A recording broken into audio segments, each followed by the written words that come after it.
I oftentimes get the question as to the difference between borderline personality disorder and bipolar disorder. And people will come in that have been diagnosed with one or the other or even both, and they don't have an understanding of what these diagnoses mean, what causes them, what the treatments are, and why the treatments might actually be different. And what they only know is they are struggling where their mood seems to either sometimes they're doing really well, and other times it seems like they get it down in the dumps so badly that they can't function. And so what we see in both of these diagnoses is up and down and up and down. I struggle with depression, and other times where I'm doing really well, and I can't make sense of what it is, why that's happening, and because I can't make sense, I can't attack the cause.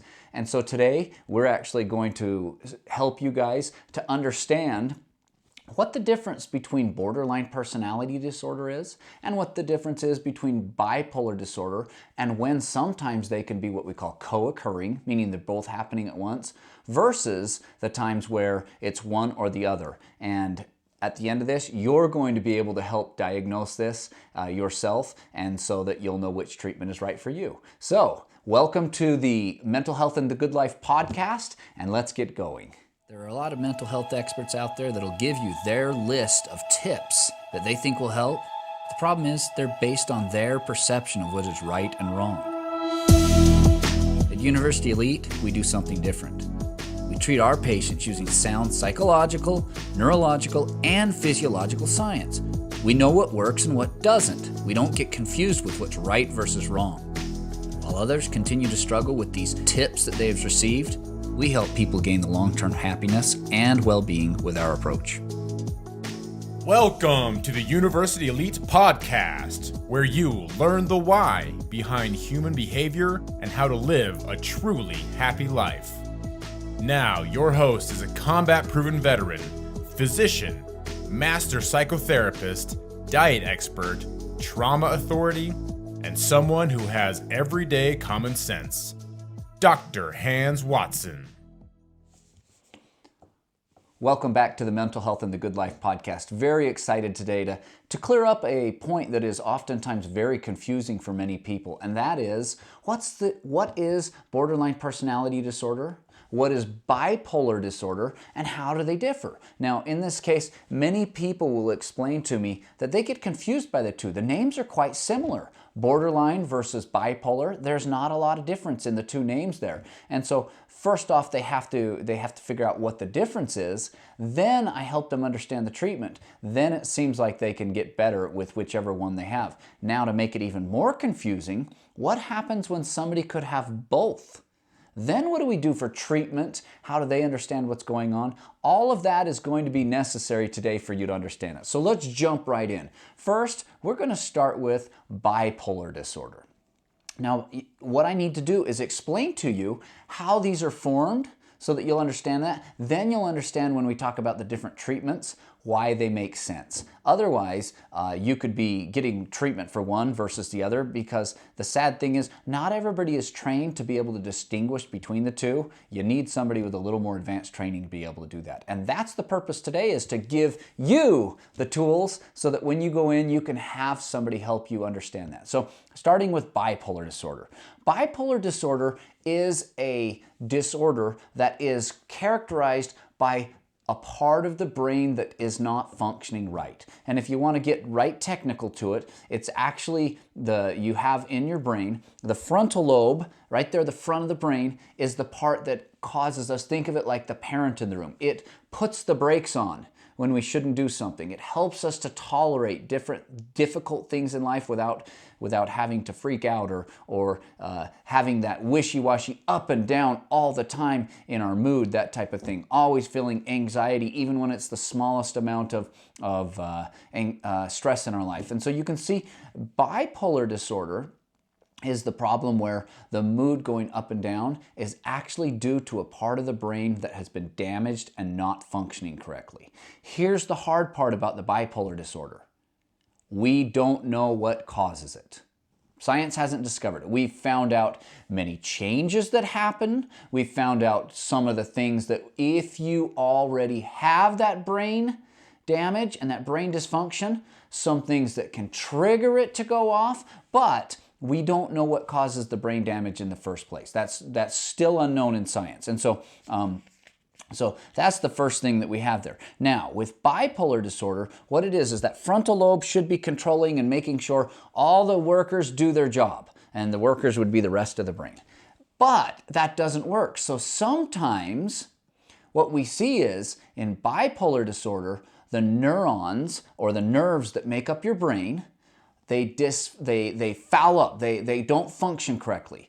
And so you have three different parts of a neuron. First, you've seen that little bulb or that ball at the end. We call that the nucleus. And then it has this long tree trunk part. So you got the bulb, the long tree trunk, that's called an axon. And in the axon, that's where the electricity runs down there. It shoots an electrical spark down there, and it gets out to the end where we see what looks about like a bunch of tree branches out there. Those are called the dendrites. And the dendrites, that's where that neuron keeps all of those hormones that it's going to use as a communication. Now, what it's going to happen is, in bipolar disorder, people's neurons aren't functioning correctly. The nucleus there, it does its job, we think, but sometimes in that long tree trunk, in that axon, we'll get way too much electricity shooting down there. It's just way overloading the circuit. And what do we call that? Those are the times where we call it mania. It does that way too much, and so those dendrites release way too many hormones out there to communicate, and this is where we're going to see what we'll talk about, which is called mania. But then the problem is, it will get to the point that it's burnt itself out, and so now it doesn't have enough electricity to send down that axon and to the dendrites and release the hormones that it needs to keep everything else healthy. And so what you see is times in bipolar disorder, times where there's way too much electricity and then it burns itself out, followed by times where there's just not enough. And so what you'd see is when there's way too much electricity, we have mania, where people are abnormally above where they should be. It feels great in the time, but they're doing things that are absolutely going to cause painful consequences later. And we'll get into that in just a second. Whereas then when it burns out, they dip down into the deepest depressions you'll ever see. And so what we've discovered in that one, that there are medications that can help to take that membrane right along that tree trunk, that axon, and it helps stabilize it so that we don't get way too much electricity and we don't get way too little electricity. And so in this case, we see that this is brain damage. And that is the reason that the medicines are required to stabilize those neurons. And the sad thing is, every time it does this and you get way too high or way too low, we actually see brain damage. Millions of those neurons are damaged and often die.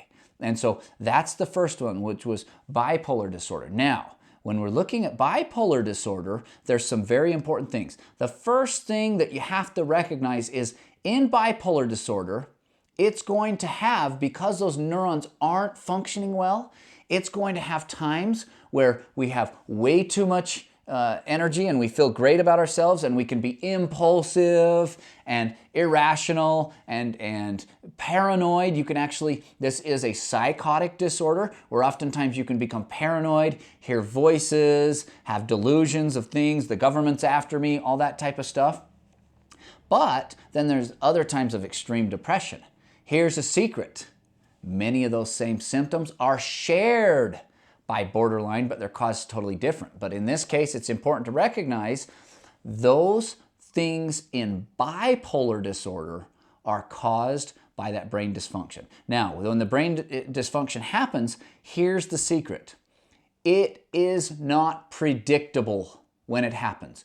You cannot look at a pattern of saying, every time this thing happens in life, this person ends up becoming psychotic and having a manic episode followed by a depressive episode. No, those manic episodes generally come in and they surprise the people that are struggling with bipolar disorder. You cannot predict the pattern. So that's the first thing that you have to do. Now, let's talk about what that is. when it comes time to it, I've written down here the Diagnostic and Statistical Manual. It's the DSM. We're on the 5th edition, so they call it DSM-5. Now remember, anytime somebody's having a manic episode, this is not just they're feeling high on life. They're feeling great. No, this is another level. They have so much electricity surging through that axon that they are now out of their mind. And the key is that when they experience this manic episode and that excess electrical activity is happening, this is a clear deviation or a clear difference from who they are normally. You can't say this person's always this way and call it a manic episode. It is a distinct difference. And in fact, what they say is if you're rapid cycling bipolar disorder, which is the most frequent that you're going to see a manic episode, that starts at 4 manic episodes a year. Not every single day. If you have it every single day, that is not. You would be brain damaged within a year and no longer be doing it. That is not, when you're having trouble controlling yourself, it's not due to bipolar disorder at that point. It's due to the other things that we often see, such as borderline personality disorder. Now, there's a few other diagnoses that could also do that are cousins to the borderline personality disorder, but remember, we're talking about bipolar now. And so whenever we see a manic episode, what we're saying is this person is normally so level and so good, and they operate normally in this manner, but then suddenly I see a clear distinction, a clear deviation off of how they would normally act, and now they are psychotic. And they go to where they will go 7 or 10 days not needing sleep. Sometimes it even goes as many as 21 days not needing sleep. And while they're not needing sleep, they are out of their mind. They're psychotic. They're not in touch with reality, is what I'm trying to say. The example I give is they're walking down the street in the middle of winter with snow outside, naked and carrying an axe, and have no idea that there's anything wrong with what they're doing, that there's anything abnormal about their situation. That's what a manic episode looks like. And so what the DSM teaches us is it represents a noticeable change from usual behavior. That's key, because many people will say, no, I have a manic episode every single day when I have trouble controlling how I react to things. Nope. That is not the same thing as this. This one is, I'm normally great at doing it, but as soon as I quit sleeping, and I'll go a week where I don't need sleep, and it's not just that I stayed up playing video games, it's that I literally don't need sleep, as if I just won the championship and never come down for an entire week, month. It can go really long, and I'm out of my mind. I don't remember many times what I'm doing there, and I don't remember that. And people tell me that I'm talking abnormally, so they'll say I have such a large self-esteem that it's unrealistic. I think that I'm going to start a business that is more successful than one of these giants like Elon Musk's business or Jeff Bezos' business or Steve Jobs, or just fill in that. I can put Microsoft out of business. Even though they don't have the training or the understanding, they are now not in touch with reality. So that first inflated self-esteem, that decreased need for sleep. They're more talkative than usual. This means that somebody that would normally be calm and collective, they're just talking so fast nobody else can get a word in. They just go off like that. They cannot focus reliably on a single topic. We call it flight of ideas, or the racing thoughts, meaning it's one to the other, and anybody who's talking to them can't keep up. They're like, what are you talking about? We were just talking about A, and now unrelated thing B came in, and C, you're already gone to the next one. And so they're not going to have that attention, and then they're going to have unrealistic, goal-oriented tasks. This means, I think I'm going to start a business, so I'm going to go out there. Had one patient one time who grew up in the city, had no idea about farming, and decided they were going to become a giant farmer, and went out that day without the money and purchased a tractor and farm implements. Even though they didn't have a farm, they didn't have land, they hadn't thought through it, they were clearly psychotic and out of their mind. And then they're going to experience and they're going to engage in activities that have high potential for painful consequences. This means things like buying sprees where they normally would not engage in buying sprees. Notice the big difference? This just doesn't mean I go out and shop when I don't have money. That's a different thing. This is somebody who would never spend more money than they have, and now suddenly they go out and spend tons of money they don't have. And they're psychotic. They don't know what they're doing. These are people who are normally very sexually conservative, and they're going out and having sex with anybody who will agree to it. And this is clearly deviation from them. They're starting those businesses, all those kind of things. And that's what happens in a manic episode. And so that's half of the bipolar where, boom, I do that, but then as soon as my neurons burn out, I sink down into the deepest depression you might have ever seen or heard of. And I'm constantly in between. And the depressions tend to last much, much longer. And these patients, they require the medications called mood stabilizers that come in and they stabilize the membrane along that axon, that tree trunk, and essentially they stabilize the electrical system in there. And when the electrical system is stabilized, these individuals then can start to heal, and we can treat other things they might have, which are sometimes I need to add a medicine for depression, that kind of thing. So bipolar is the first one that everybody wants a person to have because there's a medicine. It's much easier to give somebody a medicine to treat it. And so we all wish everything was bipolar, and there's a whole group of professionals out there that are going to call everything bipolar because at least then we can give it a pill instead of the much harder thing. And there are some different variations of bipolar disorder. There's a bipolar 2, but once again, bipolar 2 requires a manic episode where they're still just as off. It's just that they don't go the full week with no sleep. They go the full week only needing 1 or 2 hours of sleep, and they're still good to go. They have tons of energy. And so, but they're still clear deviation or change from who they would be normally, and they're making decisions and things that are clearly out of bounds, and they have no understanding. They're taking on activities with possible painful consequences, even though they feel really good. All the same stuff except just an hour or two. That's the difference between bipolar 1 and bipolar 2, pretty much. And so now, so if we look at it, what is the difference between bipolar and borderline then? Well, borderline personality disorder is not a problem where there's brain damage. Instead, even bipolar disorder still uses the term disorder. It's sneaky because they're different. Borderline personality disorder is a problem where people have not yet developed the skills or ability to be able to handle strong emotions. And I'll explain that. Many times it's not their fault, and so we can't just blame them. But the bottom line, the base psychology of borderline personality disorder is, I have not developed the skills or the resiliency to be able to tolerate strong emotions. And so all of the coping I've learned in my life is to avoid those strong emotions. And let's use an example. What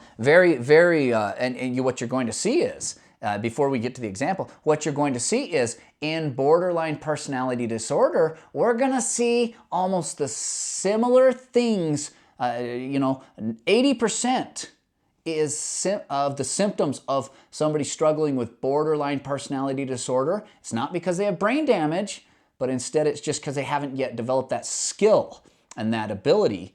But the symptoms, how they react, will look almost the same in about 80% of the shared symptoms of bipolar disorder. They both can be impulsive. One's due to brain damage, the other is because they are running away from strong emotions. They both can show hypersexuality or hyper engagement in activities with a high risk for danger.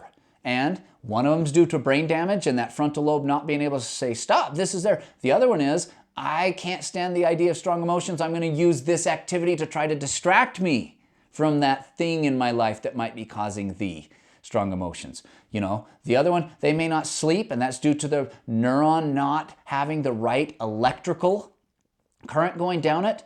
These guys, they're not sleeping because they don't know how to control their anxiety. And if they were to slow down enough to sleep, they might actually have to face those strong emotions that they've been running away from. The people, when they burn out with bipolar, the neurons burn out, they're going to struggle with depression. People who can't stand strong emotions, they're going to eventually experience social isolation and very shallow relationships are all that they can find or maintain. So they're also going to struggle with long times of depression. Can you see how there's a ton of overlap, completely different causes? How is borderline personality disorder formed? Well, let's use a simple scenario. We have the first example. We'll use a couple of different patients. The first example would be a young man who comes in, and you could say young woman, it's interchangeable. Young man who comes in who has a mother and father who cannot tolerate strong emotions themselves. So anytime this young man comes in with something that's very hard and they try to share a situation in life that is going to cause strong emotions in mom and dad, they'll isolate. They'll run away. And so that could be the mother that says, I can't handle this right now, and runs into her bedroom. And so now what is the child left with? If I bring something, unconsciously they learn, if I bring something that's hard in life, and mom, and it could be dad too, mom and dad run away from it, I'm going to not have parents who are interacting with me. And every child wants a parent who loves them and interacts with them. So what are they going to learn to do? I have to avoid anything that creates strong emotions, because that will cause my parents to abandon me and leave me. Even if it's a temporary time, that can be devastating to a child. And so they won't ever learn to do that. Whereas the child who has a parent who can handle that, what are they doing? They're helping them work through it. Even though that is difficult for a parent to see their child suffering, they allow an appropriate level of suffering and they work through that. And so the child who learns this, in this case, they don't know how to deal with strong emotions. And so that's the first case. And we're going to do one more case and then we'll show you. What about the second one? Who it's not just, and we would call that a form of neglect. What about the second one? This time it's a young lady a young girl who is in a home where the parents are, let's say, addicted to drugs and alcohol.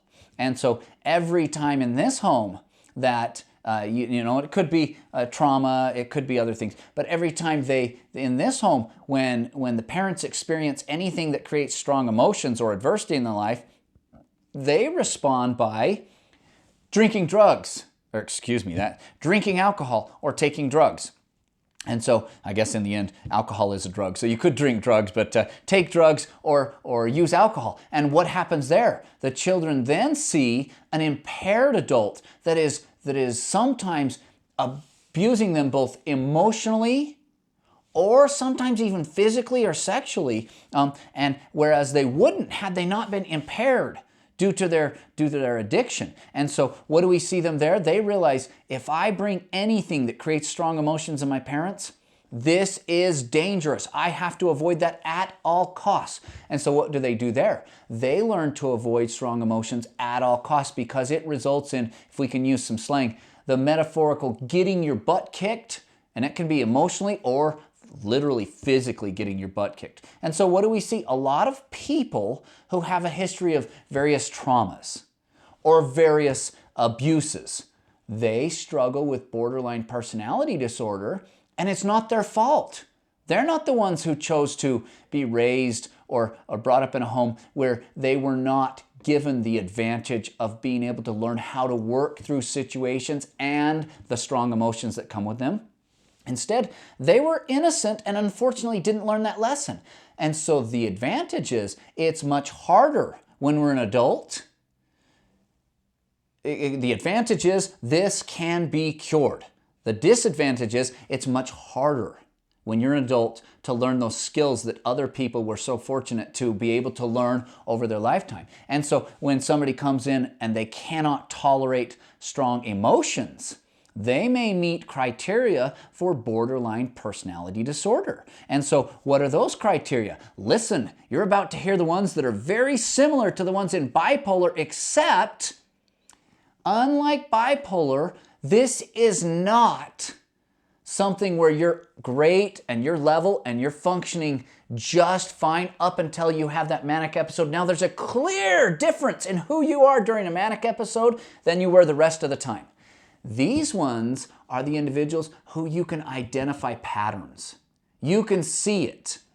And what will they do? They'll react to anything that could cause a strong emotion in a way that is no longer appropriate. When they were kids, it was the only way they could survive that crappy situation. So they're not at fault. They had to do this to survive. But then when they become older, and now it requires interpersonal and the ability to resolve conflict in a healthy manner, they've never been taught this. Not their fault, but now we see this is where they're going to have those coping mechanisms, a lack of those coping mechanisms necessary. And so what do we see? We're going to see first, every single relationship that you engage in this life is going to require you to learn how to tolerate strong emotions. Because no matter how good of a person you see or you work with, guess what?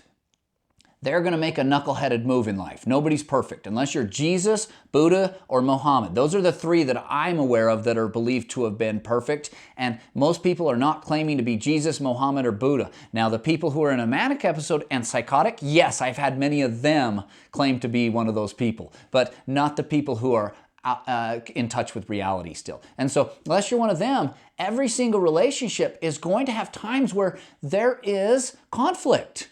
And if you don't have the basic healthy conflict resolution skills, you're going to be stuck. And it will, every single time you're in a real relationship that goes more than just a superficial level, you will create strong emotions. And sometimes they're difficult, strong emotions where you're angry. And so in those cases, what do we see? They can't maintain anything more than a superficial relationship. So these are people who oftentimes their appearance is the shell that they will show people because they don't want to let in any deeper, because if you got any deeper, you would see and create strong emotions in me, and I don't know how to tolerate those. My unconscious tells me those are always dangerous and I should run from them, and that's literally all I know how to do so far. And so what will they do? They'll have a pattern. You see this in all the time, not just when they're manic, all the time. Instability of interpersonal relationships, instability of their own self-image and perception, instability of their affect, meaning I'm up suddenly when something's going great, and even in the same day, I'm down to depressed. And then I'm up and I'm down. And that can happen multiple times a day or multiple times a week. Remember, in bipolar, we're talking multiple times per year, not daily.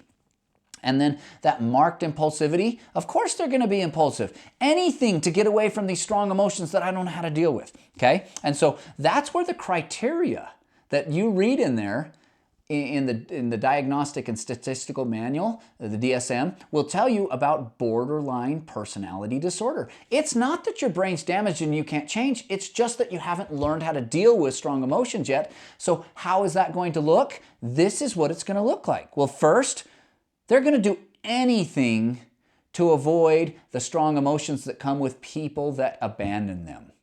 Think of that. I was abandoned as a child. My parents did not care for me in the manner that I needed to teach me those lessons of how to deal with strong emotions and work through things. So what are they going to do? They're going to fear that abandonment and being alone. So they will do things that are just absolutely absurd to the rest of us. And to avoid abandonment, things like, I'll threaten suicide if you leave me, or I will agree to things I would never agree to, sexual favors or other things that I should do that I would never agree to in my right mind. But we'll see this pattern anytime they think somebody's about to leave them. They'll do this. They'll get in those they'll have those unstable relationships, and they'll see the world in black and white, all or none. This means this person is all good, which we know Jesus, Muhammad, and Buddha would be the only three that are believed to be all good, or all bad. And so what is the reality? Every single person out there is some good to them and some bad to them. The example would be, even look at Hitler.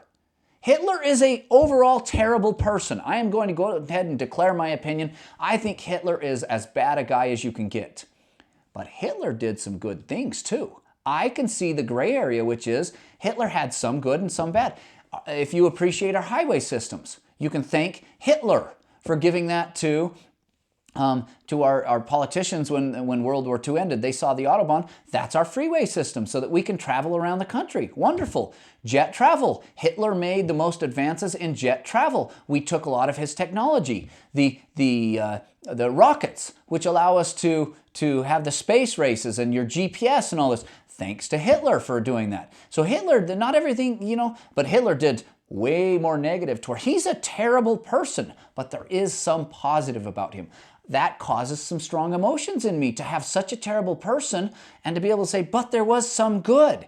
But I have the ability and the conflict resolution skills inside myself to be able to resolve that internal conflict so that I then can say, okay, I think Hitler's terrible, but there was some positive. Well, they don't have that. The people who have borderline personality disorder don't have that yet. And so instead they view the world in all good or all bad. Well, that's a problem. That's a minefield you're walking into, because every single person is eventually, even if they're good people, they're gonna make a knuckleheaded move to where now you're going, I should have known it. And if you put them on this pedestal and idealize them as perfect, even if you didn't consciously do it, it can be unconscious. Suddenly when they make an error or they disappoint you, you're then gonna go, you've been a counterfeit this whole time. You've just been pretending to be a good person and you're really just a wolf in sheep's clothing who has been a bad person trying to take advantage of me. Whereas the reality is, no, they're probably a good person who's not perfect, who made a knuckleheaded move or even disappointed you. That doesn't make them a bad person, but you're so afraid, consciously or unconsciously, of those strong emotions that would come with this, that then suddenly that goes from all good to this person's all bad. And what are you going to do? Now you're fearful they might abandon you, so you're going to reject them before they can reject you. What is that going to do to your own image? I can't even maintain a healthy romantic relationship or a healthy friendship or healthy family bonds. You're going to start to see yourself as just unacceptable. It reminds me of the old play where the person comes out and says, look away, I'm hideous. And if you looked at this, the individuals with borderline personality disorder, when they look in the mirror, when they're really honest with themselves, and I've worked with them, and every single one this has been true, they say, people would be disgusted if they see what I see when I'm truly looking at myself. And they can't do that. So once again, when they're feeling this way, that's where we'll see those impulsive acts. And then they do those impulsive acts of, what if I'm feeling alone and fearing abandonment? I might engage in unsafe sexual activity or other risky behaviors to distract me from what I don't want to face, which is, man, I am struggling to deal with the strong emotions that come with, and then fill in the situation. And then they're gonna. So what is that gonna result in? When you can't run away, nothing works. Eventually, you're gonna start thinking of, okay, maybe I need to kill myself to get away from this. So suicide becomes a problem. And if you're not really wanting to do suicide, what about a suicidal gesture so that people don't abandon me? So that I don't have to feel the emotions of screwing something up and facing myself and learning where I'm weak and then learning to strengthen that weakness. That's a hard thing and creates many strong emotions. Can't deal with it. So instead, a short-term fix could be, I'll threaten suicide. I may even do a gesture or something where I think I'm doing it, but unconsciously, I'm not quite doing it enough to where it would be lethal. That's a problem, because many times they accidentally take more than they thought or do something that is way more dangerous than they thought, and they accidentally kill themselves. And that's one of them. We're going to see them up and down with that mood. Depression, anxiety. I'm on top of the world. I'm down in the dumps just as quick. They're going to feel empty on the inside. And then they're also going to have inappropriate anger, meaning it shouldn't be this big a deal, but I keep flipping out way bigger than is necessary. And then, you know what? When they finally get so desperate and they can't avoid real life anymore, they can actually get so overwhelmed with stress and anxiety that they can become paranoid, even though they're not psychotic, like with brain damage like we see in schizophrenia or bipolar, but they can become paranoid because they're overwhelmed with stress or dissociating. And dissociating, isn't that just another way to avoid dealing with those strong emotions that come there? So instead, I'm going to go into my imaginary world and dissociate. And so those are there. Do you notice the difference? While both of these have shared symptoms, the causes are completely different. And that's a problem for many people because these are very serious diagnoses that both require an expert in order to diagnose it and help them do it. But what if you're seeing somebody that isn't trained in how to treat both? That's where you need something like this to understand it. And they'll say, oh, you're struggling, and to be honest, I do psychotherapy with people with borderline personality disorder, and since I'm a psychiatrist, I also treat bipolar disorder. Now let's be honest, many people that have bipolar disorder also have borderline personality disorder. So while they have legitimate manic episodes and depressive episodes due to that, they also have never pushed themselves or been in a situation where they were taught how to deal with strong emotions without running away. And so can you see how that gets even more confusing? Now we have the two of them mixed. And so what if you're not trained in both? You're going to, a lot of times when people get overwhelmed and can't explain it to their patients, and what they really need is therapy that helps them to be able to learn to tolerate strong emotions, which, here's a secret, sometimes that will take years to develop that. But slow and steady, they will develop it. What if you're not an expert enough in therapy? You're then going to go, oh, that must be bipolar, because then we can give you a pill. In a way, we're looking for that cop-out. Many of the mental health community will tell you it must be bipolar because my therapy I did with you didn't work. And that comes to, no, you have to be an expert, an elite therapist to be able to work with somebody with borderline personality disorder. Thank goodness there are so many great people that are experts out there that can do that. But then secondly, what if you're the opposite end of the spectrum? What if you're a medication provider for mental health, like a psychiatrist or a nurse practitioner, a physician's assistant, and you don't know how to treat somebody that runs away from it? Well, you don't want to have to say, hey, turns out you're just running from your emotions, and I don't know how to treat that. You're going to have to find somebody else. I'm completely unable to help you. Well, we don't want to feel inadequate as medication providers. And so what are we going to do? We're going to call it borderline. Or excuse me, we're going to call it bipolar and give you medications. Now, the advantage to that is many times those mood stabilizer medications that help to stabilize that membrane, they actually can help with some of the symptoms if it's borderline personality disorder. They can think of it kind of like a cast is for a broken leg. They can keep them stable long enough that the therapy then can help them to develop that ability to tolerate strong emotions without having to run away every time. And so it's not a bad thing that they're starting them on a lot of these medications, but it is a bad thing if they're not starting on the medications and then concurrently ensuring that they're in therapy to start learning to tolerate and work through strong emotions. Because otherwise it's like putting a cast on a leg and never healing the bone. You're never going to see it. As soon as you take that cast off or stop those medicines, of course they're going to get worse again. And it's not because they have untreated bipolar, it's because you never help them get to the root of the cause of the borderline personality where they can't tolerate those strong emotions. And so you see, not everybody's able to treat both of these, and that's why you need a person who is trained in both, and that's why we're giving you this. And so that's where you're going to see those extremes as you see somebody. So let's use a simple example here as a demonstration as we finish up here. You have a patient come in, and they have, and we're going to use an extreme here. The patient comes in and they tell you that they are really depressed because they have now severed their relationships. And what happened was they felt like their friend that was a boy that they might have had some romantic interest in. So they might have had a romantic interest, and they severed the relationship because the boy that was a friend didn't call them back. And so they assume that they're being blown off again, and they don't want to do that. And so is it borderline or is it bipolar? Well, it all depends.